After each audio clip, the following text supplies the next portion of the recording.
Mambo vipi, tuko na Mwalimu Yanga. Hapo jana tumezungumza mengi zaidi kwa wale ambao wamejitokeza, lakini kwenye hili sakata la Kariakoo Derby kila siku ama hapo jana mengine zaidi yakaweza kuibuka kwa kiasi kikubwa. Mwalimu, mambo vipi? Salama tu, mzima? Mzima, pole na majukumu yako. Shukrani tu, unaendeleaje? Niko poa kabisa. Tangu jana? Nzuri, nimefurahi kukuona tena. Bwana, na mimi nashukuru kwa sababu mambo bado yanaendelea na moto kama unaendelea kuchochea. Ndio kama pamekucha sasa. Pamekucha kwa sababu jana tulifanya interview mara ya mwisho, tulizungumza, tulimuomba meneja wa CRDB aweze kutoka hadharani atoe na andiko. Je, fedha walitoa za ubingwa au hawakutoa? Wametoa tamko, walizungumza, walitoa $100,000. $100,000, almost kama milioni 253. Kwa sababu mwaka jana walikuwa na malizia zile timu 16 kumalizia mashindano ya CRDB Federation. Kwa wao wakaweka hizo fedha. Kwa maana yake fedha za nauli na kadhalika, na pamoja na fedha za ubingwa. Kwa CRDB leo wametuambia na dunia kuwa fedha za ubingwa wametoa. Kwa sisi ambao tulikuwa tunaonyeshia kidole CRDB kwa meso tatizo katika mpira wa nchi hii. Hila tatizo ni TFF ambao ndio wanamiliki shindano la CRDB Federation pamoja na ngao ya jamii. Kwa maana yake tukisema katibu mkuu wa TFF kwa huyu ambao tunamlalamikia, kwa huyu anaikandamiza Yanga, maana yake sababu moja hapo ni hiyo. Ambao leo CRDB wameshajeka safu. Kwa tunamuomba katibu mkuu kama CRDB wametoa maelekezo kwa fedha hizi ziende kwa jambo fulani, apewe bingwa. Wewe umekaa nazo mpaka sasa hivi, maana yake tunahitaji interest za fedha ambazo umekaa nazo tangu mwaka jana CRDB Federation ivoisha mpaka sasa hivi. Tutapiga reti kwa sababu ukiwa na hela almost kama milioni 100 za watu au milioni 60 kwa kila siku, lazima tujue maana yake tunapata faida ya kiasi gani mpaka leo hii, kwa sababu umekaa na fedha za umma. Huku watu wanalalamika kwa kuna fedha, kumbe kuna mtu ambaye amezikalia na hajatoa maelezo yoyote. Lakini vile vile hata kama kuna maelezo, kama fedha za ubingwa wanatakiwa umpe bingwa fedha zake. Kama mna mambo mengine wewe wanatakiwa utumie njia nyingine kumwandikia barua akamilishe hivyo vitu vingine.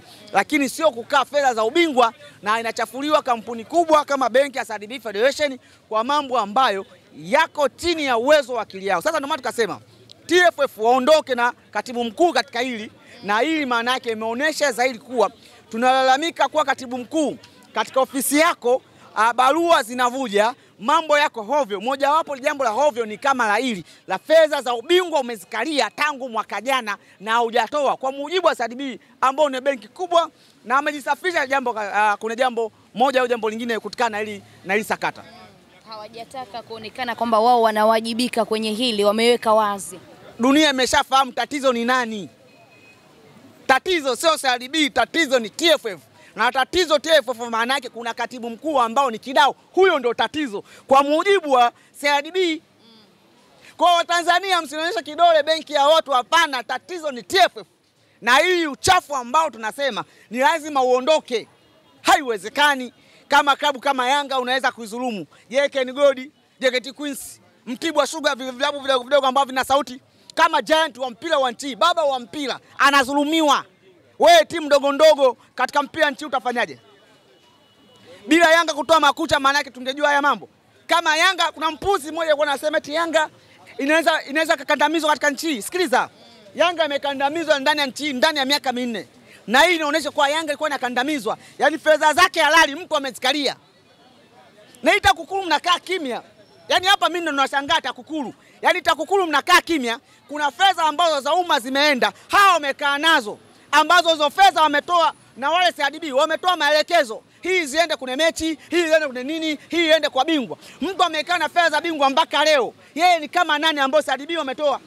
Kwa TAKUKURU jambo kama hili ndio muda mwafaka muingie kati muone kuna nini. Na hizo fedha zimeenda wapi? Zimetumikaje? Kwa sababu hizi fedha zimetakiwa zitumike kwa ajili ya ubingwa.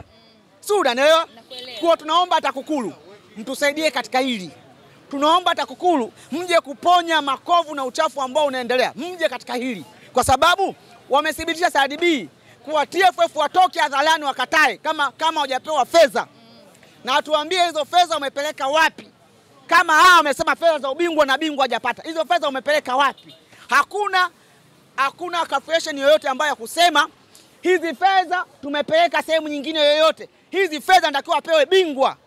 Baada ya kupewa bingwa kama na Diana ndio huko mfanye mambo mengine, lakini fedha za ubingwa apewe bingwa na cheki ilitolewa pale New Amaan. Kwa ile maana yake ni cheki ya uongo. Yaani inadanganya dunia, Yanga wamepoa cheki wanapata fedha zao. Yanga wanapata fedha. Kwa hii katika hili lazima tuseme ukweli. Na hii katibu mkuu maana yake umezalisha taasisi. Kama umezalisha taasisi kama katibu mkuu unapaswa ukae pembeni kwa ajili ya manufaa ya mpira na manufaa ya taasisi ambayo unaiongoza. Hii inahitaji uondoke, na kuondoka sio dhambi. Unaondoka sababu umeshindwa kusimamia ambao yapo katika mkataba. Mwalimu, tukiangalia kwenye hili sakata, tunalia sana kwenye ligi yetu kwamba tunahitaji tupate wadhamini ili kuinyanyua ligi kwa juu zaidi. Inatokea hili, mdhamini analetewa taarifa kwamba uwekezaji ambao aliutoa pale haujatekelezeka mpaka taswira yake inachafuliwa. Hii inaenda kuleta taswira gani kwenye ligi yetu? Hii taswira ni moja ambayo tukisema katika nchi hii. Kuna mambo ambayo tukisema tumezungumza kidogo, hatujazungumza kwa ukubwa vyote. Tukizungumza kwa ukubwa, kuna watu nzi atakuja kuwakimbilia. Yaani watakuwa wananuka, yaani nzi labda aende sehemu ya chooni au aende kune kinyesi. Nzi ataenda kwa binadamu kwa sababu binadamu atakuwa ananuka kuliko hata kinyesi. Tumezungumza kwa uchache. Hili kunusuru mpira wa nchi. Na wadhamini nimekwambia jana, hawa wadhamini hawajaja kwa bahati mbaya. Ni ubora klabu ya Yanga wafanya wadhamini waje katika mpira wa nchi. Yanga ndio klabu pekee Afrika Mashariki na Kati ambayo ndio ina wadhamini wengi kuliko klabu nyingine yoyote. Nimekwambia mfano mwingine nataka kuelewe. Yanga ndio klabu pekee kwa sababu mashabiki wanaingia uwanjani. Yanga ndio inaongoza mashabiki kuingia uwanjani. Kuliko klabu hiyo. Kwa klabu ya Yanga ndio inavutia wadhamini kuja. Katika ligi kuu kuna vilabu mpaka leo vina wadhamini mpaka namaliza msimu. Uongo kweli? Kweli. Sasa utasema wale wadhamini wamekuja kwa ajili ya vilabu vingine? Yaani mpaka mwisho wa msimu klabu haina mdhamini. Utasema wadhamini wamekuja kwa sababu ya klabu fulani? Lazima tuseme ubora wa Yanga ndio maana wadhamini wamekuja. Hawa wadhamini wajeja kwa bahati mbaya. Tumetengeneza kikosi ambacho Afrika na dunia wakikiona nasema yes, hii ni giant katika ardhi ya Tanzania. Hao wanashawishi. Ndio wamekuja wadhamini wengi. Kwa wadhamini ambao unaona wewe kuna ligi kuu katika hivyo vilabu. Sasa katika ligi kuu, hawa wadhamini wamekuja wameletwa na Yanga. Nimekwambia, na leo nimekupa mfano simple. Angalia Yanga akienda mikoani, angalia Yanga akifanya mambo yao. Utakuta ambao wanakuja kuwafuatilia hao ambao anaenda ni wengi zaidi kuliko klabu nyingine yoyote. Yanga ndio klabu ambayo inafuatiliwa mitandaoni. Na zile chatu tunatoka kila mwezi. Yanga ndio inaongoza, klabu ya mpira inaongoza hasa Tanzania. Kufuatiliwa katika mitandao ni Yanga Sports Club. Kwa hiki kwa bahati mbaya, hawa wadhamini wamekuja kwa ajili ya Yanga, sio vilabu vingine. Kuna barua yao moja wameandika leo. Na hii tuweke sawa. Wanataka uelewe. Tuizungumza kwa ujumla changamoto ya dabi Machi 8. Na hii kuna watu wanataka kukopesha ukweli. Na tuambie watu. Dabi Machi 8 ilianzia tarehe 7. Simba walikuwa na majeruhi 7, wachezaji 7. Unaenda kwenye dabi mpinzani wako amekupiga mara 4 mfululizo. Majeruhi unao 7. Kipa wao alikuwa shakataa. Siu Shemaloni amefanya nini? Siu Kibu Denis umeelewa? Siu katikati siu Ngoma sio afanya nini umeelewa? Waenda kwenye dabi 7. Wakatafuta sababu. Wewe mtanange hapo tunazungumza sana. Alianza kuwa mfadhili wao wa zamani anaitwa Azim. Alisema refa akiwa Alajiga hiyo mechi inaenda kufungwa. Na akasema mimi hata sioni kama twende kwenye hiyo mechi. Mdhamini wao wa zamani kabla ya dabi, wiki moja kabla ya dabi.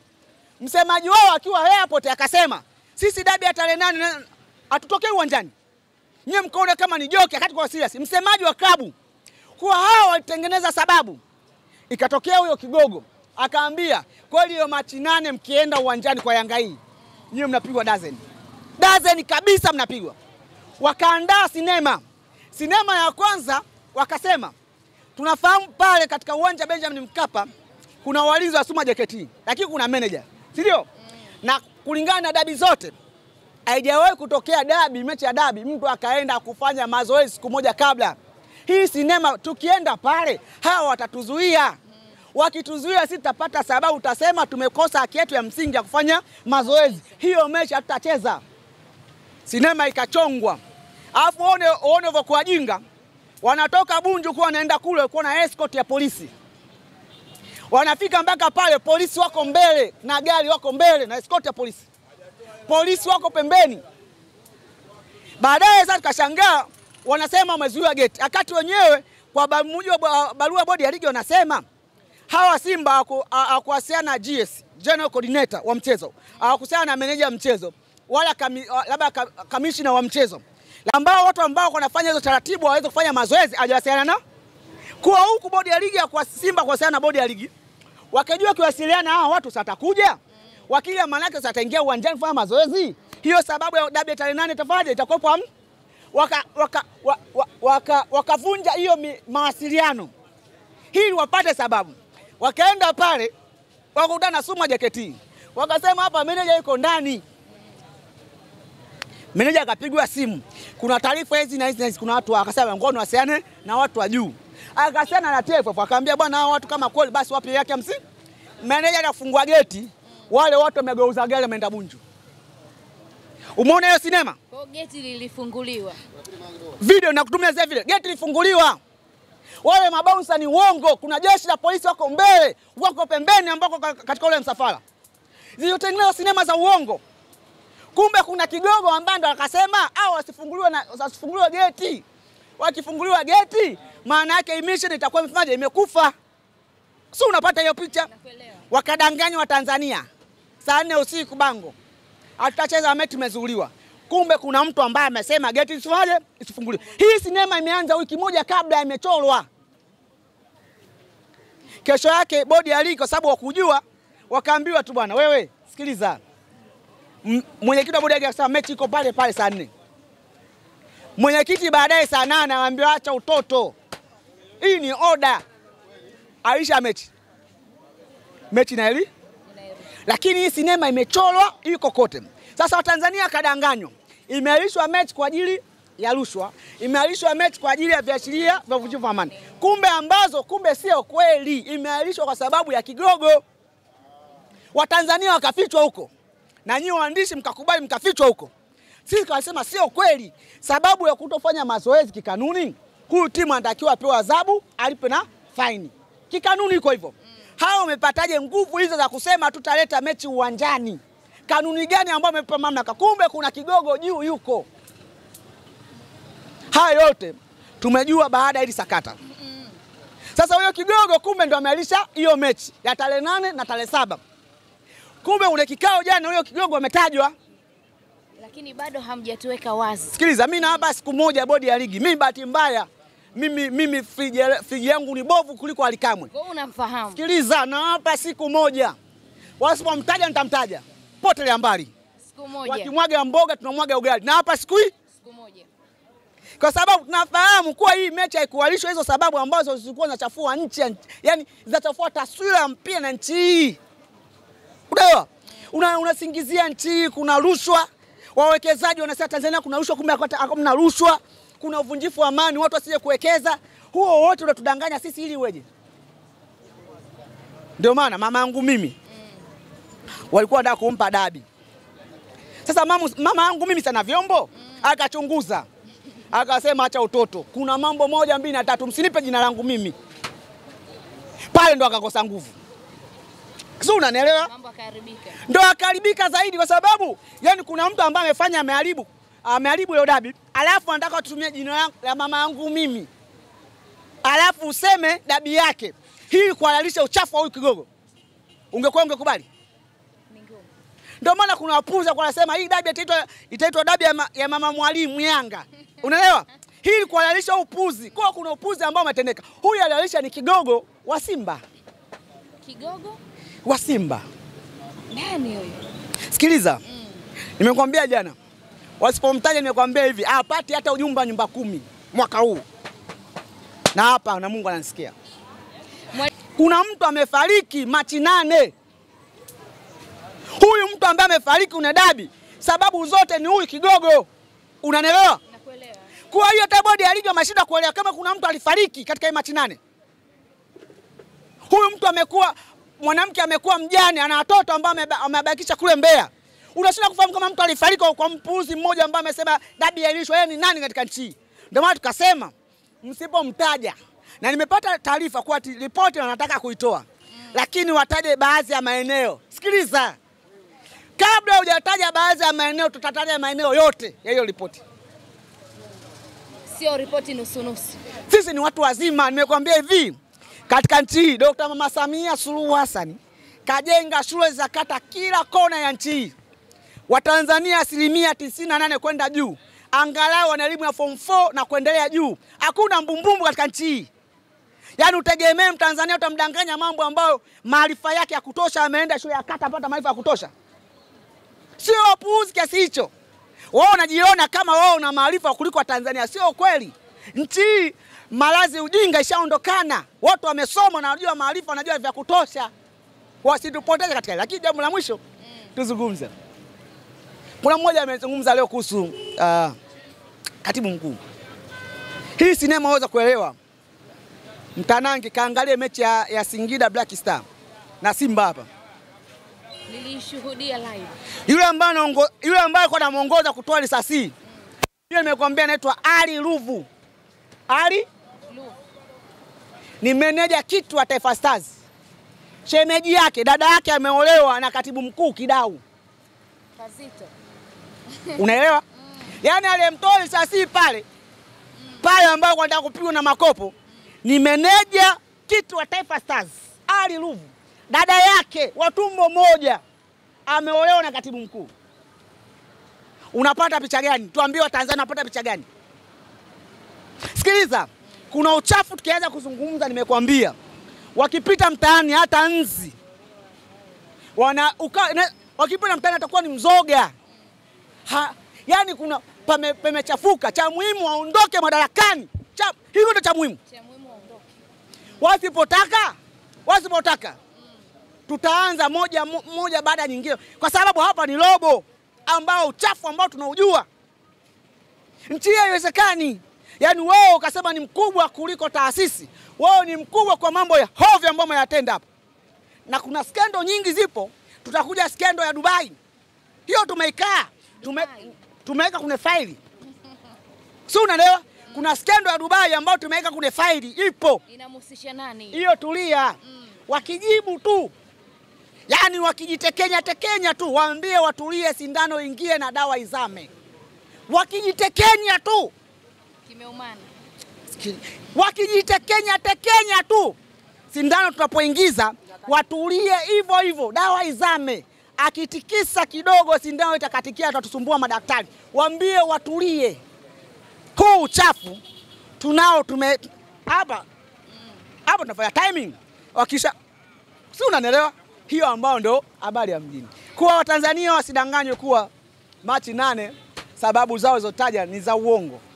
Mwalimu, tuzungumzie barua ya TFF ambayo imetoka hapa punde tu kuhusiana na madai yenu, wakiweka wazi kwamba nyie hamuadai pesa yoyote, bali nyie Young Africans mnadaiwa na TFF kwa sababu mlielekeza pesa hizo zipelekwe kwenda kulipia usajili wa wachezaji wa kigeni. Kwanza inaonekana hii inasikitisha na inaumiza zaidi.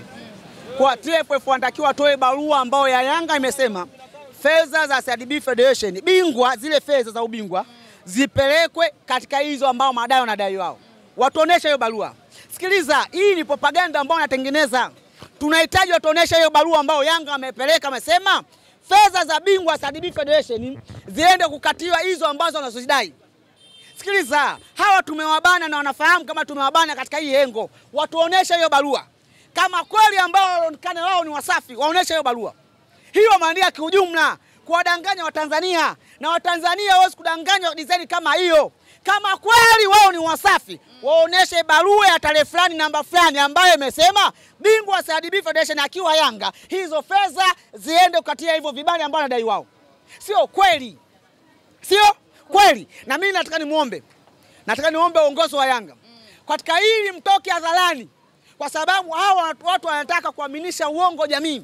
Watoke hadharani kusema barua ya tarehe fulani, muda fulani, namba fulani ambayo imesema ubingwa fedha za ubingwa miaka yote anapewa wachezaji kama bonus. Ndio klabu zote duniani. Hakuna fedha za ubingwa zikaenda kulipia hivyo vibali. Huo ni uongo wa macho dhahiri. Sisi tunafahamu, wasiruke katika hili ambazo fedha za ubingwa ambazo CRDB Federation ambao CRDB wametoa barua yao, CRDB na wametoa maelekezo, fedha za ubingwa ziende kwa bingwa. Kwa hiyo hizi fedha natakiwa ziende kwenye akaunti ya Yanga wao. Kama kweli wanaidai Yanga, wanatakiwa waandike barua. Yanga tunahitaji hizo fedha za kiasi fulani ambazo tunawadai. Sio fedha ambazo za ubingwa ukakata wewe. Hiyo sio kweli na sio haki. Ndio maana tukasema, TAKUKURU mko wapi katika hili jambo? TAKUKURU mbona mnakaa kimya? Hii jambo imefika inapoteza taswira, inapoteza muungano wa nchi hii, inapoteza amani ya nchi. TAKUKURU mtoke kati mmoja kuangalia haya mambo. Hii imeanza tu hii. Kuna mambo mengi ambayo yataenda kutokea katika mpira wa nchi. Na mambo mengine tutaenda kuyagusa ambao hawajawahi kuyafahamu. Sisi tunayafahamu. Relax katika hili. Yaani TFF na katibu mkuu Kidau relax. Ni kama wanaendelea kuwachokoza Yanga. Sikiliza, sio wanaendelea kuwachokoza. Wanaendelea maana yake kuaminisha uongo. Hao wangetakiwa watoe tu barua tarehe fulani ambao Yanga amesema fedha za CRDB au email. Hii email usikadanganya wala kuedit. Unaelewa? Watuonesha hiyo email kwa sababu wanashana kwa email. Tuonesha hiyo email ambayo imesema hivyo. Sikiliza, sina fahamu. Wanataka kutoka kwenye kichaka hiki kichaka ambacho wamekiingia. Wanapaswa wao kwa sababu wanatufikisha hapa. Wanapaswa uwajibike. Hii yote ni kurukaruka tu kwa sababu jambo la msingi tumesema tunahitaji kufanya mabadiliko, reforms katika muundo wa bodi ya ligi. Tunahitaji reforms katika TFF. Nimekuambia ni hiyo. Na hii tuambie Watanzania, waambie basi Watanzania. Kwa nini viongozi wote wa pale TFF ni Tanga pamoja na Kigoma? Watu kisema nyingine. Na hiyo tuambie Watanzania. Kwa nini TFF ni watu Tanga, Kigoma? Hawataki sehemu nyingine. Waambie Watanzania tumemajiri kwa sababu huyu 1 2 3. Sikiliza. Wakitaka ambao wanayataka. Nimekuambia mtaani kila mmoja watampiga mawe. Mtaani mpaka nzi na mendo watakuja kumfuata jinsi anavonuka. Watulie katika hili jambo. Tumewapa masharti, wanatakiwa wayatende. Tumewapa masharti wayafate. Ukienda kinyume, dunia ndio itajua. Dunia ndio itajua. Lakini katika hili manake wametukosea. Sikiliza, katika nchi hiyo huwezi kuamini. Nchi. Simba msimu huu walimsajili nani? Awesu. Kinyume na taratibu na kanuni. Lakini chini ya ofisi ya nani ya katibu mkuu ni Kidau? Yes, Simba mwenzao. Sikawabeba katika msimu huu. Msimu huu ulifika blaza katika mambo ambayo kwa ni hove mdogo wangu Salome. Ni mwaka juzi kama sijakosea. Na Mtibwa Sugar. Walijiandaa safari ya kwenda Dubai. Yaani ligi inaendelea, wakajiandalia safari ya kwenda Dubai. Na nani waliandaa safari? Simba wakajiandaa safari ya kwenda Dubai. Kwenda amecheza mechi za kirafiki wakati ligi inaendelea. Mechi na Mtibwa Sugar akaamua iahirishwe. Eti watu wako Dubai wacheza mechi za kirafiki. Yaani ligi inaahirishwa kwa watu ambao wametoka nchini kwenda kucheza mechi za kirafiki Dubai. Uliona wapi mpira kama sio upendeleo? Katika nchi eti wachezaji wa Simba hata wanaumwa mafua na Kagera inaahirishwa mechi. Msimu huu Prison walikuwa wanatoka si Tabora, si wapi kule Tabora, Prison. Walipata ajali. Wakaandikia bodi ya ligi, wakasema bwana, kulingana na changamoto ya usafiri, tunatumia usafiri wa ardhini. Kufika Kagera, inawezekana tukafika mchana, na hiyo mchana hiyo kucheza mechi mida saa 10 au tunaomba mtuelishie hata kesho tucheze mechi. Hawezi kamili, wamekatoa saa 10 wakapeka saa 1. Prison, jeshi la magereza la nchi. Kwa sababu ni prison. Kwa sababu nani? Prison. Waulize Simba walivyocheza mechi na Stellenbosch. Yaani mechi ya Stellenbosch wamekaa wiki moja na nusu wachezi ligi. Wakati Stellenbosch wanacheza kwao, wanarudi wanacheza kwao, wanarudi wanacheza kwao nao.